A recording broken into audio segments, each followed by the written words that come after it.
नमस्कार दोस्तों। स्वागत है आपका। आज हम लोग शेर शाह सूरी के बारे में पूरी विस्तार पूर्वक एक एक घटनाओं को जानेंगे और समझेंगे। इसे हम अगर सामान्य भाषा में अगर देखें तो हसन खां सूर जो सासाराम के जमींदार थे, उनके पुत्र के रूप में शेर शाह सूरी का जन्म हुआ 1486 ईस्वी में। लेकिन उस समय उनका नाम फरीद खां था। वह बचपन से ही काफ़ी बहादुर और प्रशासनिक व्यवस्थाओं में रुचि रखते थे। जब उन्होंने शिक्षा प्राप्त की, काफ़ी अरबी और फारसी भाषाओं का उन्होंने अध्ययन किया और पूरी तरह से एक अनुभवी के तौर पर उन्होंने शिक्षा ग्रहण की, जिससे कि उनके व्यक्तित्व में काफ़ी बदलाव आया।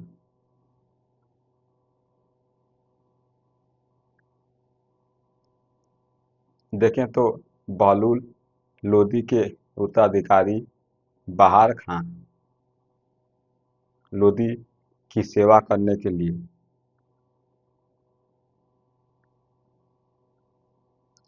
शेर शाह सूरी को नियुक्त किया गया।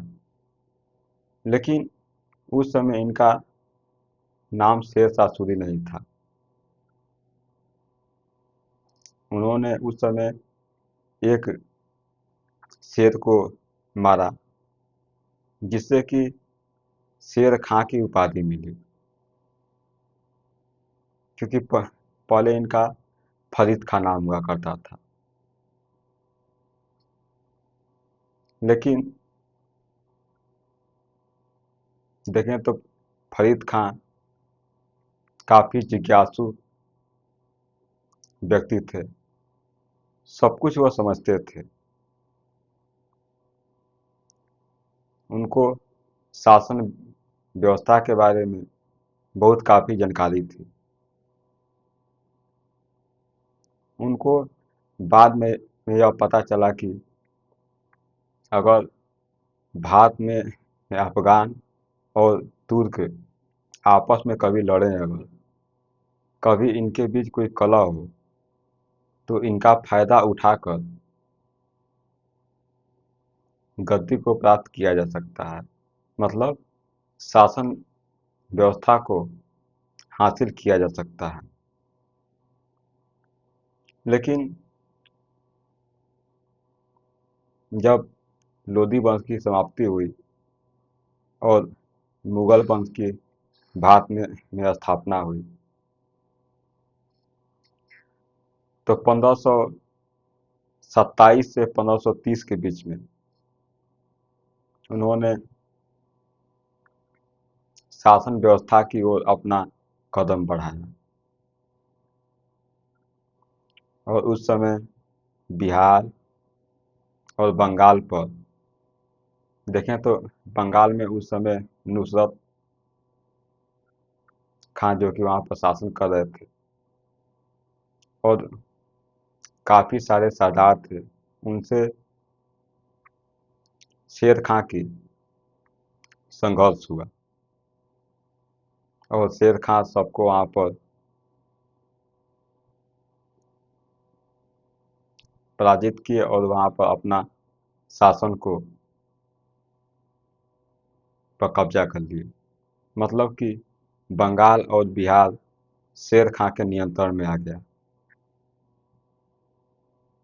जब 1530 में बाबर की मृत्यु हो गई और बाबर का पुत्र हुमायूं गद्दी पर बैठा, लेकिन धीरे धीरे समय बीतता गया। हुमायूं उतना शक्तिशाली शासक नहीं था। उसकी कमजोरी का फायदा उठाकर शेर खां ने अपने आप को काफ़ी ताकतवर बना दिया। लेकिन उस समय बिहार और बंगाल पर शेर खां अपना कब्जा जमाए हुए था। लेकिन हुमायूं को लगा कि हमें बिहार और बंगाल को स्वतंत्र करना चाहिए और उन्होंने अभियान किया। लेकिन बीच में देखें तो चुनार का किला पड़ता है बिहार में। हुमायूं को लगा कि क्यों न हम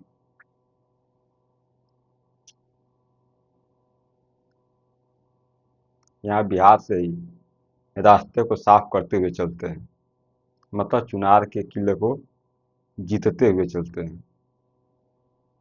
सब कुछ रसद सामग्री अपने पास लिए हुए पहुंचा वहां पर। लेकिन चुनार के किले को जीतने में उसे 6 महीने का समय लग गया, लेकिन जीत भी नहीं पाया वो। बाद में शेर खां से संधि करनी पड़ी। शेर खां से संधि करने के बाद उसने बंगाल की तरफ रुख किया और उसी समय शेर खां ने दिमाग लगाया कि इसका कुछ फायदा उठाया जा सकता है और शेर खां ने अपनी ताकत को और मजबूत किया और शेर खां ने सोचा कि तुम बंगाल जाओ, हम कुछ खेल खेलते हैं। जैसे ही हुमायूं बंगाल पहुंचा, वैसे ही शेर खां ने अपनी रणनीति बदली और जो गंगा का मैदान है, जो गंगा नदी बहती है, क्योंकि उस समय जून का टाइम था और जून में भारत में मानसून आ जाता है,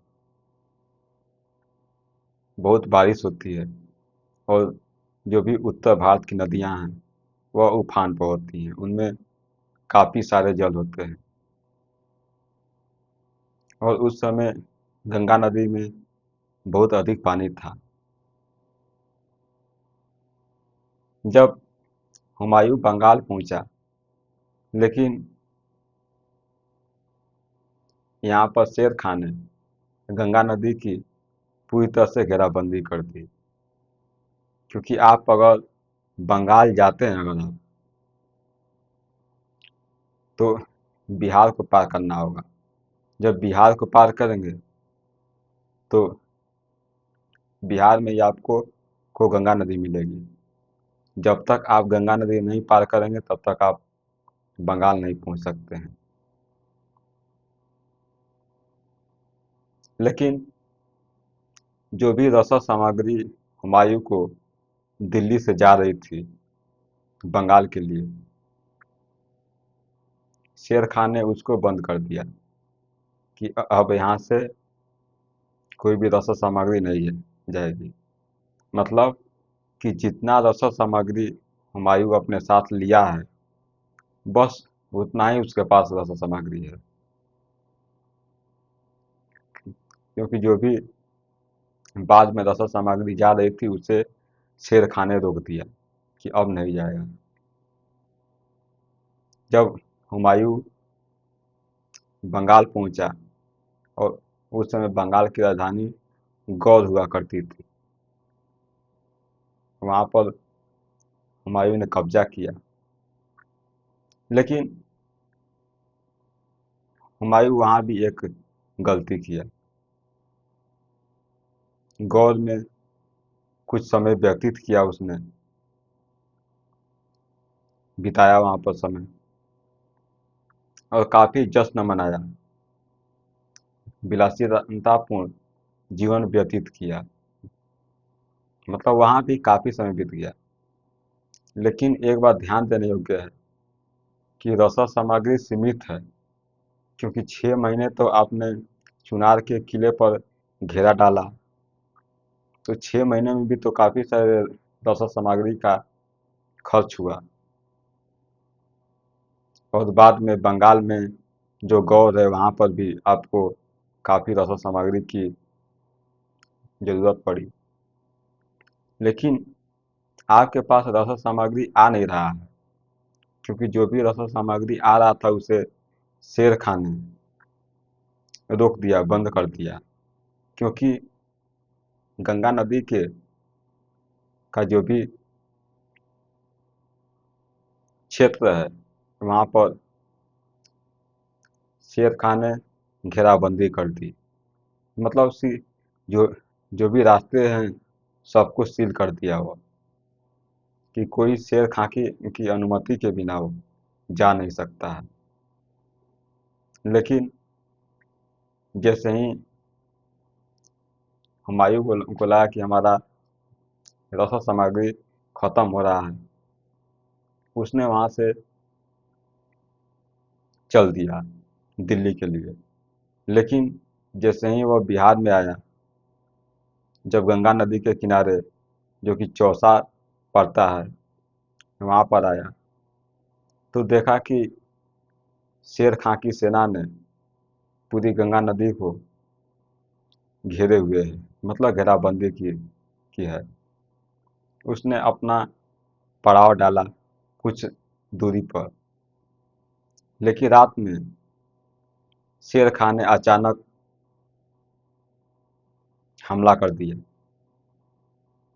और उस समय शेर खान देखें तो काफ़ी मजबूत स्थिति में था, क्योंकि हुमायूं की सेना काफ़ी थकी हुई थी, काफ़ी कमज़ोर थी, क्योंकि उनके पास रसद सामग्री भी बहुत कम थी। और उस समय हुमायूं को हार का सामना करना पड़ा। लेकिन यहाँ तक कि अगर देखें तो हुमायूं अपनी जान बचाने के लिए जो गंगा नदी है उसी में कूद गया। उस समय जलस्तर काफ़ी अधिक था। लेकिन उसी समय एक निजाम जो जल्लाद जाति का था, वह उसी में अपनी नाव लिए कुछ मछलियां पकड़ रहा था। वो जब उसने देखा कि एक व्यक्ति डूब रहा है, उसने अपनी मशक, उसके पास मशक थी। मशक का मतलब होता है कि जो आप बकरी देख बकरी है, भेड़ है, उसकी चमड़ी से थैली बनाई जाती है, जिससे कि पानी उनी पीने के काम में आता है। उस समय देखें तो जो मछली मार रहा था जल्लाद जाति का, उसने अपनी थैली को जो कि पानी से भरी हुई थी उसको हुमायूं की तरफ फेंका उसने। और हुमायूं उसको पकड़कर और उसके सहारे वह बाहर निकला। और जैसे तैसे कर हुमायूं की जान बची। और हुमायूं ने उसे एक वादा भी किया कि हम तुम्हें एक दिन का सुल्तान बनाएंगे। और उसने उसे एक दिन का सुल्तान बनाया भी।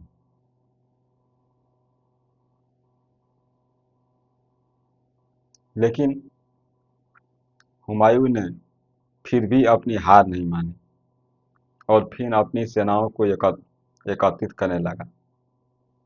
जब जब एकत्रित करने लगा, तो फिर 1540 ईस्वी में, क्योंकि जो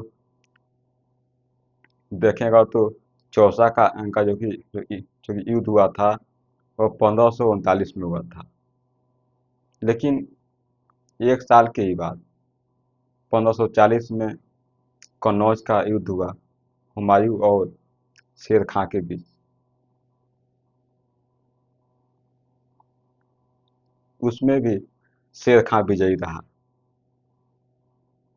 जब शेर खां जीत गया तो हुमायूं को भारत छोड़कर भागना पड़ा और वह ईरान चला गया।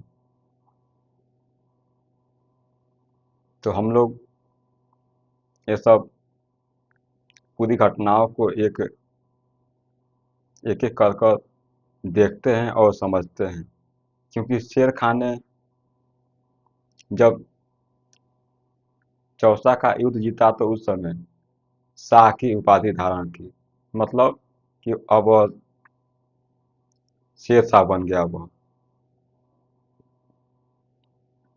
तो हम इसे देखते हैं और समझते हैं, क्योंकि शेर शाह सूरी ने बहुत सारे बदलाव किए हैं, बहुत सारे प्रशासनिक व्यवस्था में सुधार किए हैं।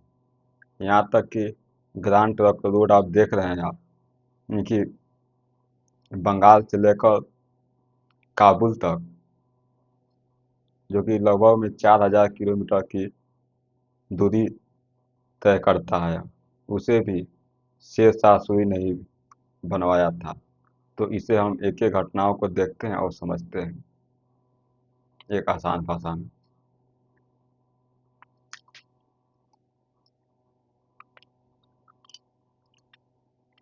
परिचय का हम लोग देखें तो असली नाम फरीद खां सूरी, मतलब कि शेर शाह सूरी का बचपन का असली नाम शेर शाह सूरी का देखें तो फरीद खां था।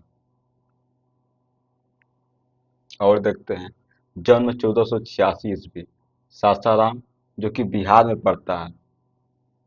अफगान परिवार इनका में इसका क्या हुआ था, जन्म हुआ था। शेर शाह सूरी का जन्म अफगान परिवार में हुआ था 1486 में, जो कि सासाराम, जो इस समय बिहार में पड़ता है, वही स्थान है। पिता हसन खां सूर जागीरदार, जागीर छोटी थी और परिवार साधारण स्थिति में था।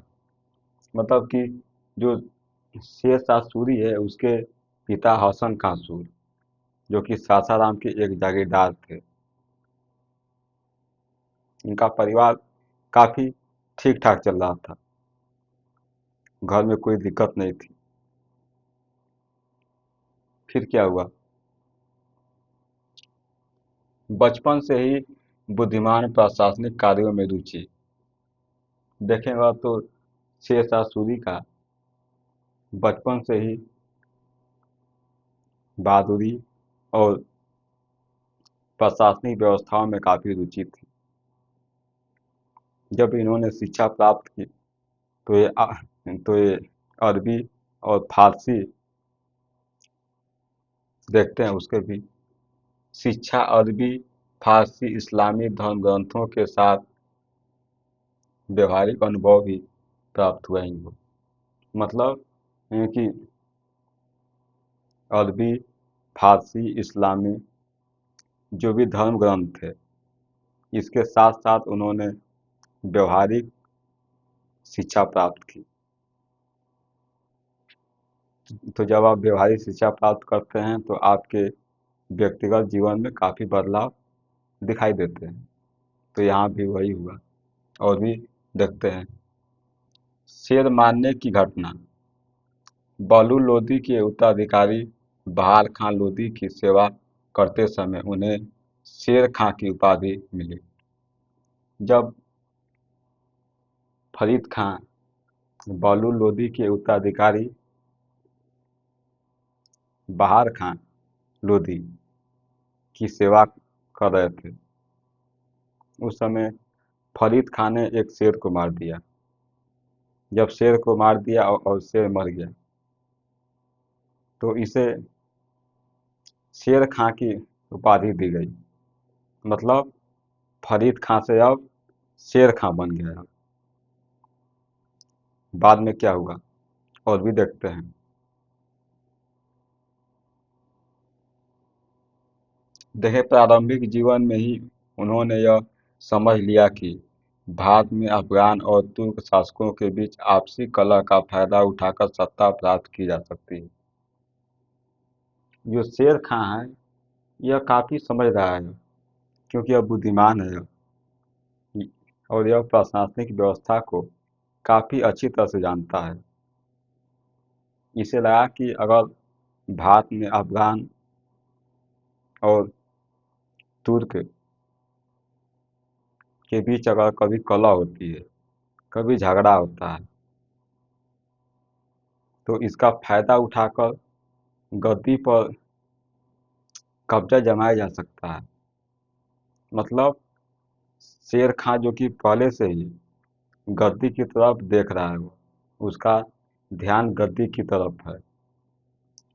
और यह बहुत बड़ी बात है कि आप एक सैनिक हैं और लेकिन सुल्तान बनने की सपना देख रहे हैं आप। तो यहाँ पर शेर खां वैसा ही सोच रहा है कि गद्दी कैसे प्राप्त की जा सकती है, क्योंकि उसका यह अनुभव है क्योंकि सब कुछ घटनाएं जुड़ती चली जाएंगी। सत्ता की ओर कदम 1527 से 1530 के बीच धीरे धीरे बिहार पर अपना अधिकार जमाया।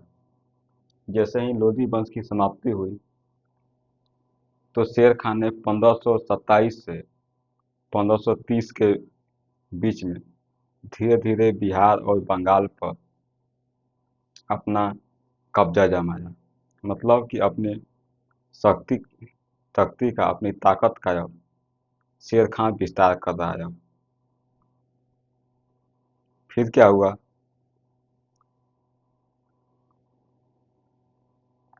बंगाल के शासक नुसरत शाह और अफगान सरदारों से संघर्ष किया। जब बंगाल में देखें तो नुसरत शाह थे और बहुत से सारे सरदार थे, उनसे भी शेर खान का संघर्ष हुआ। लेकिन ये शेर खान ने वहाँ भी अपनी जीत हासिल की और सबको उसने पराजित कर दिया और बिहार और बंगाल पर अपनी पकड़ मजबूत कर ली और कब्जा जमा लिया वहाँ पर।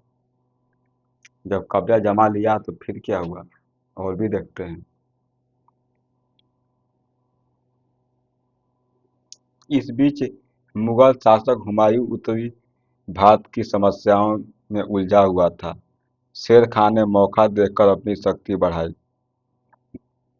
बंगाल और बिहार में अपने में अनुशासित प्रशासन के कारण स्थानीय अफगान और जनता का समर्थन मिला। लेकिन जब देखें तो उत्तरी भारत में शेर खान अपनी समस्याओं से जूझ रहा था। उस समय शेर खान ने अपनी शक्ति बढ़ाई और उन्होंने बंगाल और बिहार पर अपनी पकड़ मजबूत कर ली और यहाँ तक कि जो भी जनता है, वहाँ के छोटे छोटे सरदार हैं, सबको अपनी तरफ मिला लिया। मतलब कि सबका समर्थन शेर खान ने प्राप्त किया।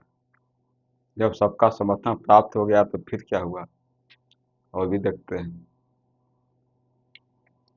देखें देखें यहाँ तो हुमायूं से निर्णायक संघर्ष।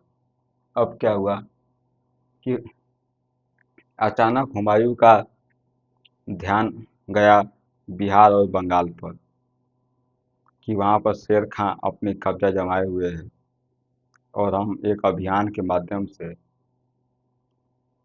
उसे स्वतंत्र करते हैं। मतलब बिहार और बंगाल को। और वहाँ पर हुमायूं ने काफ़ी सेना के साथ कूच किया, अभियान किया। वहाँ पर काफ़ी रसद सामग्री को साथ में लिए हुए था। लेकिन बिहार में एक चुनार का किला पड़ता है और वहाँ पर शेर खां का पूरी तरह से कब्जा था। तो हुमायूं को उनको लगा कि क्यों न हम रास्ता साफ करते हुए ही जाएं। मतलब कि उसका मंशा है कि हम जो भी चुनार का किला है इसको भी हम लोग जीतते हुए जाएं एक बार में ही। लेकिन हुमायूं ने वहाँ पर घेराबंदी की। लेकिन घेराबंदी 6 महीने तक चल गई जब 6 महीने तक घेराबंदी चली तो काफ़ी रसद सामग्री भी खत्म हुई। और दूसरी बात यह है कि हुमायूं चुनार के किले को जीत भी नहीं पाया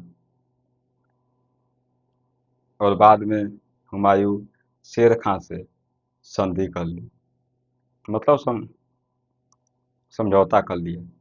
तो यहाँ पर हुमायूं भी नहीं जीत सका और शेर खां की शक्ति और बढ़ गई और उसने 6 महीने में अपने आप को काफ़ी ताकतवर बना लिया, अपनी सेना को काफ़ी मजबूत बना लिया। और वहाँ से हुमायूं अब बंगाल की तरफ निकल गया। लेकिन यहाँ पर शेर खां ने एक चाल चली। क्या चला कि अगर हुमायूं बंगाल चला गया, लेकिन हम देखें बिहार में ही कुछ ऐसे कदम उठाते हैं, अपनी रणनीति में कुछ बदलाव करते हैं जिससे कि हुमायूं को कमज़ोर बनाया जा सकता है। तो उसने उस समय देखें तो गंगा नदी की घेराबंदी कर दी, जो कि बिहार में पड़ता है गंगा नदी।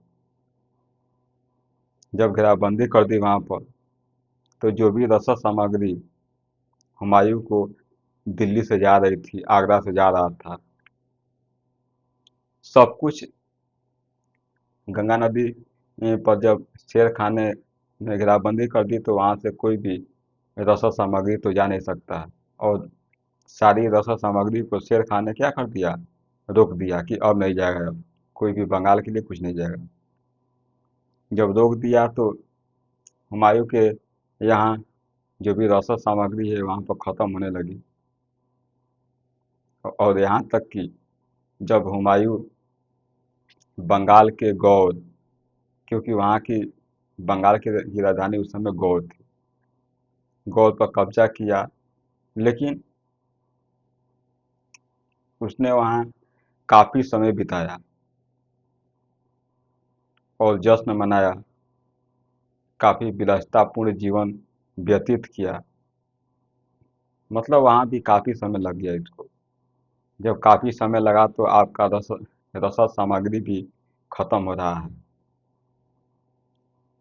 जब खत्म होने लगा और कम रसद सामग्री बची तो हुमायूं का ध्यान गया कि अब हमें बंगाल से दिल्ली की तरफ चलना चाहिए और उन्होंने अपनी सेना को लेकर दिल्ली की तरफ बढ़ा।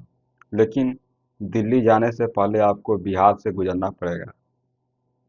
जब बिहार से वो गुजर रहा था तो देखा कि जो गंगा नदी है, गंगा नदी पर शेर खान ने अपनी पूरी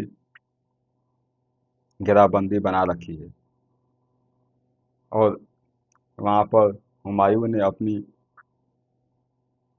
डेरा डाला उसी के पास में ही, मतलब गंगा नदी के कुछ दूरी पर अपनी सेना का डेरा डाला। लेकिन रात में अचानक शेर खान ने हुमायूं पर हमला कर दिया, आक्रमण कर दिया। जब आक्रमण कर दिया तो शेर खान ने वहाँ पर जीत हासिल की, क्योंकि हुमायूं की सेना काफ़ी कमज़ोर थी, काफ़ी थकी हुई थी, क्योंकि आप बंगाल से आ रहे हैं थके हुए, पैदल आ रहे हैं तो थके हुए हैं ही आप। और हुमायूं की जो सेना है काफ़ी कमज़ोर है, क्योंकि उसके पास जो भी रसद सामग्री है वह भी समाप्त होने के करीब में है। तो जब शेर खान ने हमला किया तो हुमायूं की सेना अपने आप को संभाल नहीं पाई और उस समय हुमायूं की पराजय हुई। यहाँ तक कि हुमायूं अपनी जान बचाने के लिए, जो कि गंगा नदी उफान पर थी उस समय, क्योंकि जून का समय था, वो जून के समय में उत्तर भारत में, मतलब कि भारत में मानसून आ जाता है उस समय, और उत्तर भारत में काफ़ी नदियाँ हैं, जब वर्षा होती है तो नदियाँ वहाँ पर उफान पर होती हैं, और गंगा नदी में भी उस समय काफ़ी जल था, काफ़ी पानी था। मतलब गंगा नदी उस समय में उफान पर थी, और हुमायूं ने ग- गंगा नदी में छलांग लगा दी। लेकिन हुमायूं को तैरने नहीं आता था, और हुमायूं डूबने लगा। लेकिन उसी समय एक व्यक्ति, जो कि निजाम कहते हैं, वह एक जल्लाद जाति का व्यक्ति था। वह नाव से मछली पकड़ रहा था। उसने देखा कि एक व्यक्ति है जो कि पानी में डूब रहा है। वो उसने एक मशक, जो कि हुमायूं की तरफ फेंका। मतलब मशक का मतलब होता है कि जो भी आप देखे होंगे बकरी और भेड़ होती हैं, उनकी जो चमड़ी होती है उसका बना जाता है। मतलब कि एक थैली के रूप में। तो लोग पानी पीने के लिए उसका उपयोग करते हैं। मतलब वही उस निजाम, उस जल्लाद जाति के व्यक्ति के पास था, और वह पानी से भरा हुआ था।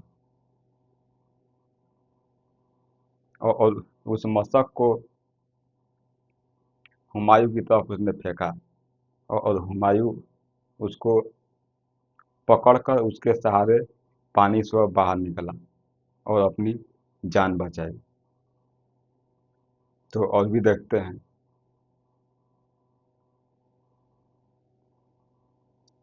देखें, चौसा का युद्ध 1539, स्थान बक्सर के पास गंगा के किनारे।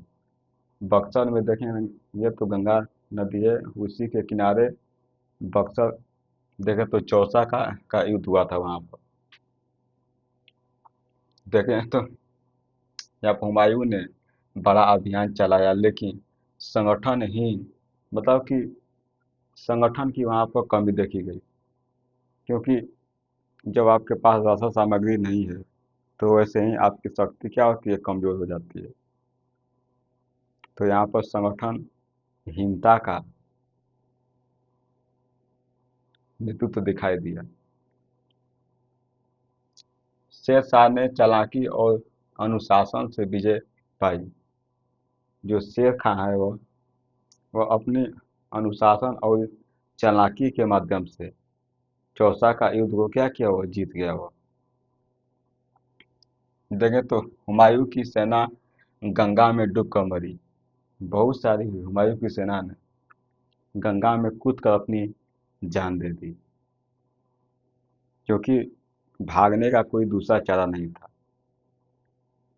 और यहाँ तक कि हुमायूं भी पानी में ही कूद गया था वहाँ पर। तो जै- जैसे तैसे कर कर उसकी जान बची। फिर परिणाम अगर देखें तो शेर खान ने शाह की उपाधि धारण की, और शेर शाह कहलाया।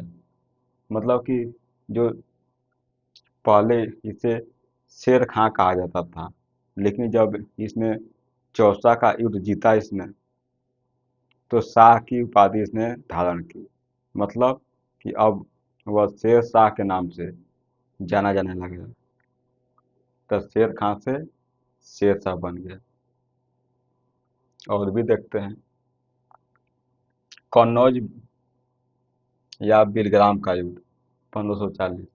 लेकिन यहाँ पर हुमायूं भी हार नहीं माना। फिर अपनी सेना को संगठित किया, और दोबारा कन्नौज के मैदान में शेर शाह सूरी से आकर टकरा गया। लेकिन यहाँ भी शेर शाह सूरी विजयी रहा, और हुमायूं की हार हुई।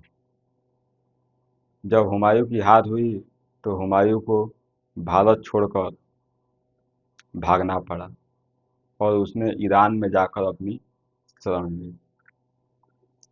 और भी देखते हैं। देखें तो यहाँ पर निर्णायक युद्ध शेर शाह बनाम हुमायूं, जो कन्नौज है का युद्ध है, वह निर्णायक युद्ध हुआ हो। मतलब कि हुमायूं बनाम शेर शाह सूरी के बीच। यहाँ पर क्या हुआ, हुमायूं पूरी तरह हार गया और भारत छोड़कर ईरान भाग गया। कन्नौज के युद्ध में हुमायूं की हार हुई और हुमायूं भारत छोड़कर सीधा ईरान भाग गया वो। और यहाँ पर शेर शाह सूरी फिर जीत गया। जब इसने जीत गया तो यहाँ पर सूर्यवंश की स्थापना करता है, सूर्यवंश की नींव रखता है यहाँ पर। और भी देखते हैं। अब शेर शाह निर्विवाद शासक बना और सूर्य साम्राज्य 1540 से 45 की स्थापना हुई। जब हुमायूं भारत छोड़कर भाग गया तो अब शेर खां का कोई भी प्रतिद्वंदी भारत में नहीं है। अब शेर शाह ने भारत में सूर्यवंश की स्थापना की, जो कि 1540 से लेकर 1545 तक यह शासन किया। देखते हैं शेर शाह का शासन और सुधार। शेर शाह ने बहुत सारे अपनी शासन व्यवस्था में सुधार किया, जो कि भले ही कार्यकाल इसका 5 साल है, 40 से 45, लेकिन शेर शाह सूरी ने कुछ ऐसे कदम उठाए, ऐसे ऐसे काम किए, जो कि देख कर आप कह सकते हैं कि वाह, मानना पड़ेगा। लेकिन अगर कुछ समय और शेर शाह सूरी टिक गया होता अगर, तो काफ़ी बदलाव और हो सकता था, क्योंकि इसकी सोच सबसे अलग थी।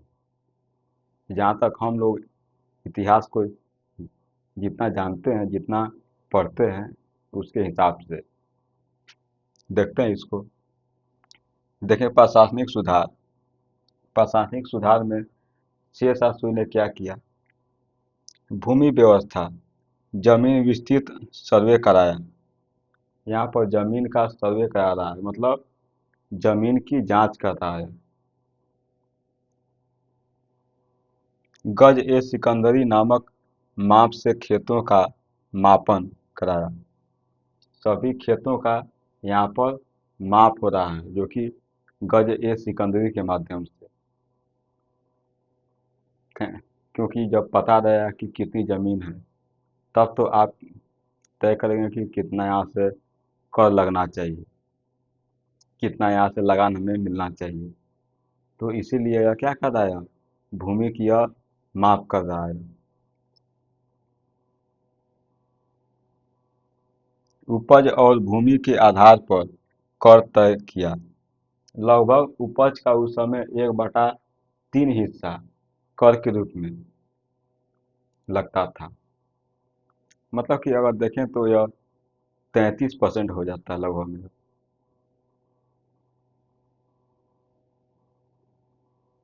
कर वसूली सीधे राज्य द्वारा बिचौलियों को हटाया गया। अब जो कर है वह सीधे राज्य के द्वारा लिया जाने लगा। जो भी बिचौलिया होते थे, जो भी छोटे छोटे जमींदार हुआ करते थे, जो कि कर तहसीलदार थे, उन लोगों को क्या किया गया, हटा दिया गया। मतलब बिचौलियों को समाप्त कर दिया गया कि आप डायरेक्ट कर को राजस्व में दे सकते हैं, राज्य को ले आकर पहुंचा सकते हैं आप। तो जब आप डायरेक्ट ले आकर दे देंगे तो कर चोरी का की जो समस्या है वह समाप्त हो जाएगी। और भी देखते हैं।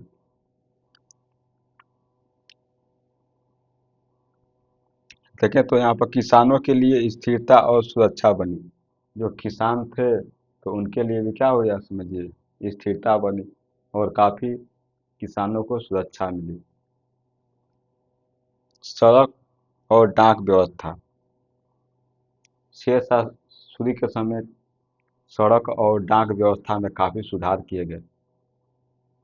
सबसे बड़ा सुधार आता है कि ग्रांड ट्रंक रोड, जो कि देखें तो बंगाल से लेकर काबुल तक ग्रांड ट्रंक रोड बना हुआ है, जो कि लगभग में 4000 किलोमीटर की दूरी पड़ता है।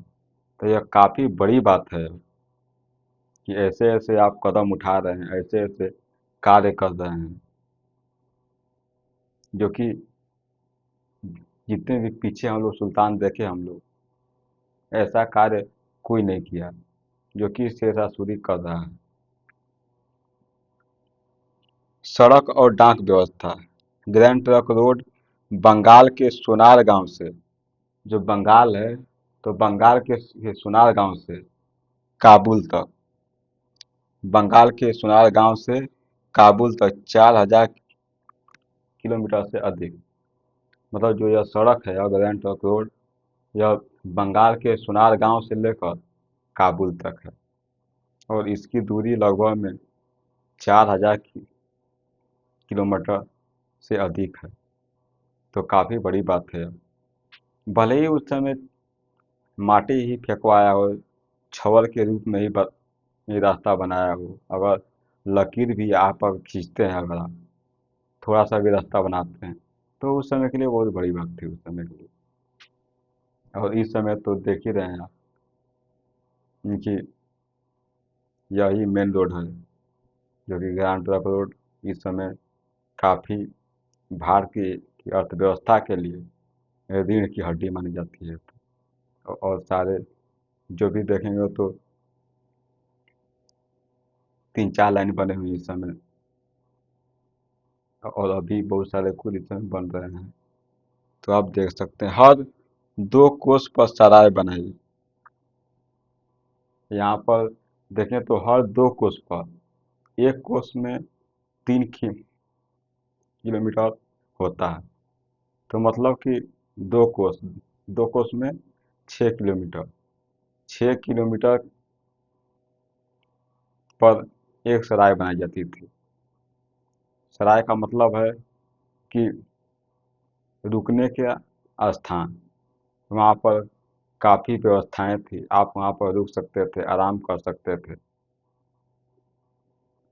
वहाँ पर काफ़ी सारे आपको भोजन सामग्री भी मिल जाती थी, तो वह काफ़ी अच्छा था। वहाँ पर पानी वानी की पूरी व्यवस्था थी वहाँ पर। देखते हैं, देखें तो यात्रियों और व्यापारियों, सैनिकों के लिए सुविधा, जो यात्री हैं, जो व्यापारी हैं, जो सैनिक हैं, सबके लिए सुविधाएं बनाई गई, सबका ध्यान रखा गया उस समय। और भी देखते हैं, हर सराय में कुआं, बगीचे, पानी और सुरक्षा। जो भी सराय हुआ करता था उस समय, तो हर सराय पर कुआं मिल जाएगा आपको, बगीचा मिल जाएगा। तो ये सब सारी सुविधाएं वहाँ पर मौजूद थी वहाँ पर। देखें तो डाक व्यवस्था में घुड़सवार, दूत, तेज संचार। डाक व्यवस्था में घुड़सवार हुआ करते थे,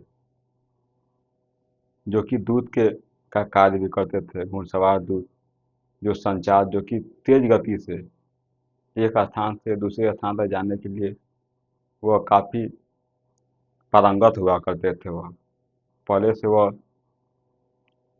जो भी थे घुड़सवार थे, वह क्या होते थे, प्रशिक्षित हुआ करते थे। उनको पहले से अनुभव पूरा प्राप्त हुआ करता था, और लोग जो भी खबर है वह एक स्थान से दूसरे स्थान तक पहुंचाते थे। हाँ, हाँ, लेकिन उस समय काफ़ी समय लगता था, क्योंकि आप घुड़सवार के माध्यम से एक स्थान से दूसरे स्थान तक जा रहे हैं, तो समय तो लगेगा ही। तो कभी कभी 2 दिन, कभी 4 दिन, कभी 5 दिन भी लग जाता था उस समय। और भी देखते हैं, देखें मुद्रा सुधार। मुद्रा में क्या क्या सुधार किए गए उस समय। चांदी का सिक्का, रुपया, आज के रुपये के नींव। जो उस समय चांदी का सिक्का चला गया, उसे रुपया रुपया बोला गया। जो आज का रुपया देखते हैं आप, उसके वह क्या है, वो नींव है। वो कहीं ना कहीं उससे ही हमने सीखा है। तो यहाँ पर देख सकते हैं, चांदी का सिक्का, रुपया, आज के रुपये की नींव है। मतलब जो आज जो रुपया है उसका नींव कहीं ना कहीं शेरशाह सूरी के ही समय से आ रहा है। और भी देखते हैं, सो, सोने का मुहर, तांबे का दाम। सोने का जो मुहर उस समय बनने लगी, तांबे का दाम तय किया जाने लगा कि कितना का है। तो मतलब ये सब मूल्य का निर्धारण उस समय हो रहा है। मुद्रा व्यवस्था एकरूप हुई, व्यापार सुगम हुआ। जो मुद्रा है उसकी व्यवस्था एक रूप हुई, मतलब कि सबके दाम लगने लगे। कि कोई वस्तु है, जैसे चांदी का है, कोई सोना का है, तो उसके एक रूप में दाम लगने लगा कि यह इतने रुपये का है तो चांदी इतने रुपये की है, तो सोना इतने रुपये का है। मतलब कि वो एक वहाँ पर मूल्य निर्धारित किया जाने लगा वहाँ पर। और भी देखते हैं, कानून और शासन। कानून और शासन के बारे में भी हम लोग देख सकते हैं। न्याय व्यवस्था कठोर लेकिन निष्पक्ष थी। शेरशाह सूरी के समय न्याय व्यवस्था काफी कठोर थी, लेकिन निष्पक्ष थी। किसी का पक्ष नहीं लिया जाता था उसमें, किसी के साथ भेदभाव नहीं किया जाता था। जो भी न्याय है वह निष्पक्ष मिलता था वो, मतलब कि न्याय आसानी से मिल रहा है वहाँ पर, किसी के साथ गलत नहीं हो रहा है। और भी देखते हैं, भ्रष्ट अधिकारियों पर सख्त कार्रवाई। जो भी भ्रष्ट अधिकारी थे, जो कि घूसखोरी हो सकता है या फिर कोई भी व्यवस्था में ठीक से वह काम नहीं कर रहा है, वो कुछ लोगों को वह हानि पहुंचा रहा है, तो उस पर से सासुरी काफ़ी कड़ी सजा देता था वो। मतलब इसके लिए वह सख्त था, पूरी तरह से वह तैयार था वो। और भी देखते हैं, धार्मिक सहिष्णुता। धार्मिक संहिता और देखें तो शेरशाह सूरी हिंदू और मुसलमान में कोई भेदभाव नहीं करता था। दोनों को एक समान की नज़र से देखता था वो। तो यह मतलब कि शेरशाह सूरी दोनों को लेकर चल रहा है पूरी तरह से, किसी में कोई भेदभाव नहीं कर रहा है। तो काफ़ी अच्छा समाज के लिए शासक है। और भी देखते हैं, तो यहाँ पर देखें तो हिंदू और मुसलमान दोनों के लिए समान नीति। जो भी नीति बन रही है, जो भी कानून बन रहा है, जो भी नियम बन रहा है, वो दो, दोनों के लिए क्या है, समान है वो। और भी देखते हैं, प्रशासन को पूरी तरह केंद्रित किया। प्रशासन प्रशासन है उसको पूरी तरह से केंद्रीकृत किया। मतलब कि जो भी शक्ति हैं, जो बिखरी हुई है, उसको समाप्त किया और पूरी तरह से शक्ति सुल्तान के हाथ में आ गई। मतलब शेरशाह सूरी के हाथ में पूरी शक्ति है। मतलब केंद्रीकृत है शक्ति, मतलब केंद्र में कौन है, तो शेरशाह सूरी है। और जो भी शक्ति है वह शेरशाह सूरी के पास है। तो मतलब सारी शक्तियाँ शेरशाह सूरी के पास है वो, तो उसे ही केंद्रीकृत कहा गया। और भी देखते हैं, सेना, स्थापत्य और संस्कृति देख लेते हैं। उस समय की सेना कैसी थी, स्थापत्य कैसा था उस समय का, संस्कृति कैसी थी, उसको भी हम लोग कुछ देख लेते हैं। सेना सुधार, घोड़ों पर दाग प्रणाली ताकि फर्जी भर्ती न हो। घोड़ों को दागा गया उस समय ताकि कोई फर्जी जो भी लोग हैं घोड़ा अपना न ला सकें। तो ये सब ध्यान रखता था, काफ़ी बड़ी बात है।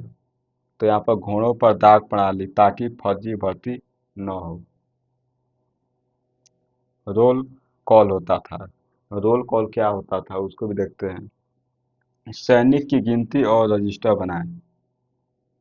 जो रोल कॉल होता था, सैनिकों की गिनती कर रहे हैं आप, कितने सैनिक हैं, और उसको रजिस्टर पर, मतलब कि किताब पर आप कॉपी पर लिख रहे हैं आप, तो उसको रोल कॉल कहा जाता था उसको।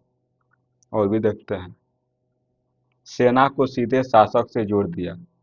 सेना को जो है अब सीधे क्या कर दिया, शासक से जोड़ दिया कि कोई भी समस्या है सेना की तो वह शासक से आप जाकर मिल सकते हैं, बात कर सकते हैं, उससे सलाह ले सकते हैं। देखें स्थापत्य देख लेते हैं कि स्थापत्य में क्या क्या क्या बदलाव हुए, क्या क्या सुधार हुआ उस समय। दिल्ली का पुराना किला, दिल्ली का जो आप पुराना किला देख रहे हैं तो यह इसका प्रतीक है वो। सासाराम में अपना विशाल मकबरा आज भी भव्य है।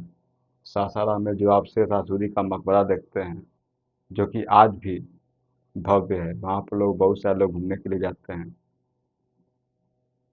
तो यह प्रतीक है उसी का। कई मस्जिदें और किले बनवाए, शेर शेर शाह सूरी ने कई मस्जिदें बनवाए, कई किले बनवाए। और भी देखते हैं संस्कृति और प्रशासन पर प्रभाव, संस्कृति और प्रशासन पर क्या क्या प्रभाव पड़े उसको देख लेते हैं। देखें अफगान परंपराओं और भारतीय परिस्थितियों का मिश्रण, यहाँ पर देखें तो अफगान परंपरा और भारतीय संस्कृति का दोनों का मिश्रण भारत में देखने को मिल रहा है, क्योंकि भारत की संस्कृति भी उसमें शामिल है और जो भी अफगान का मिश्रण है जो भी उसको भी यहाँ पर शामिल किया गया, मतलब कि दोनों की संस्कृति यहाँ पर देखने को मिल रही है यहाँ पर। और भी देखते हैं जनता के लिए सुरक्षा और न्याय का वातावरण, जनता के लिए उस समय काफ़ी सुरक्षा थी, क्योंकि उस समय हिंदू और मुस्लिम में कोई भी भेदभाव नहीं किया जा रहा है।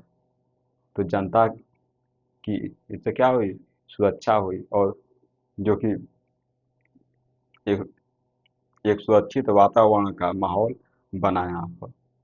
और भी देखते हैं मृत्यु और उत्तराधिकारी देख लेते हैं, मृत्यु और उत्तराधिकारी के बारे में बात कर लेते हैं। 1545 ईस्वी कालिंजर बुंदेलखंड के किले की घेराबंदी कर रहे थे। 1545 में कालिंजर के किले की घेराबंदी कर रहे थे। उसी समय जो कि गोदाम में जो बारूद है वह फट गया हो, और उसी समय शेर खां मतलब शेर शाह सूरी पूरी तरह से वह घायल हो गया, और कुछ दिनों के बाद उसकी मृत्यु हो गई। बारूद तोप विस्फोट में घायल हो गया, कुछ दिन बाद मृत्यु। दफन सासाराम में, इसको दफनाया गया सासाराम जो आज का देख रहे हैं आप, जो बिहार में पड़ता है, वहाँ पर इसको दफनाया गया। उनका मकबरा भारतीय इस्लामी स्थापत्य का अद्भुत उदाहरण है। जो शेर शाह सूरी हैं उनका मकबरा भारतीय स्थापत्य, भारतीय इस्लामिक भारतीय इस्लामी स्थापत्य का अद्भुत उदाहरण है वो, क्योंकि भारतीय संस्कृति भी उसमें दिखती है और इस्लामी संस्कृति भी उसमें क्या करती है, दिखती है वो भी। तो काफ़ी अच्छा है। उत्तराधिकारी पुत्र इस्लाम शाह सूर गद्दी पर बैठा, लेकिन वह पिता जितना सक्षम नहीं था। वो इस्लाम शाह सूर है जो कि शेर शाह सूरी का वह पुत्र है वो, लेकिन जितना शेर शाह सूरी मजबूत था वह, उतना मजबूत उसका पुत्र नहीं है। तो आपने शेर शाह सूरी के बारे में एक एक घटनाओं को पूरी विस्तार पूर्वक कहानी के माध्यम से समझे आप। मिलेंगे अगले लेक्चर में, तब तक के लिए आपका बहुत बहुत धन्यवाद।